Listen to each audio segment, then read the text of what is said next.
Star Wars Episode 5 is the most cohesive series installment in the first trilogy, and I would argue is the best episode in the entire Star Wars franchise. Episode 5 steps up its game from its last installment as it elaborates on the Force more and what it really means to be in one with it, to be committed to it, introduces us to a more dangerous empire than we saw in the last movie, has better graphics, and a terrible plot twist in the end.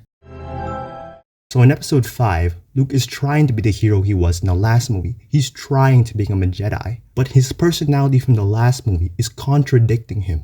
Meanwhile, Han Solo and Princess Leia are being relentlessly chased by the Empire, with the head being Darth Vader. Depicted as a looming figure in the first movie who was a devout believer of a mysterious power, now given more time to be more violent, more intimidating, more determined in his mission, since the destruction of the Death Star.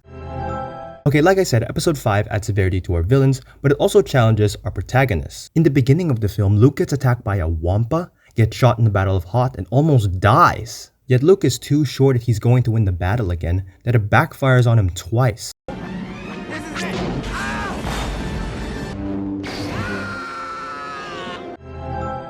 Episode 5 makes me ask what I need to change about myself. Because if a guy can single-handedly destroy a world-ending machine, win the girl in the end, and have magical powers, but still makes foolish mistakes and has to actively work out of that nature, what about me? But what about the other elements of the movie? The visuals takes the cake. The shot of this empty white land they used to represent Hoth really sells how desolate and empty this planet is. The dark green background in Dagobah represents the wildness of the jungle. The dark blue in Cloud City represents a looming doom when Luke is fighting Darth Vader. There's still blue light, but it's lacking, just like Luke's training. The pacing couldn't be better. You never get a sense of delay, and you know exactly what we're doing in the movie. From the Battle of Hoth to the Falcon's escape to Luke's training and Luke's fight with Darth Vader. George was able to pack so much in just 2 hours, and it never feels dull. I'm very fond of the dialogue. Not saying I don't have any problems with it. I don't know where you get your delusions, laser brain. Laugh it up, fuzzball. Scenes with Yoda talking about the Force and how luminous beings we are. How we're not just a composition of flesh and bones, but life. Han and Leia's banter also got me smiling ear to ear, especially with the music that would always play. Luke and Darth Vader's short exchange is also pretty interesting, with Vader seemingly sounding like a teacher and leading Luke on to give in to his rage. Release your anger. Good stuff. The sounds make this sci-fi as believable as is. I mean, could you imagine a movie without these sounds?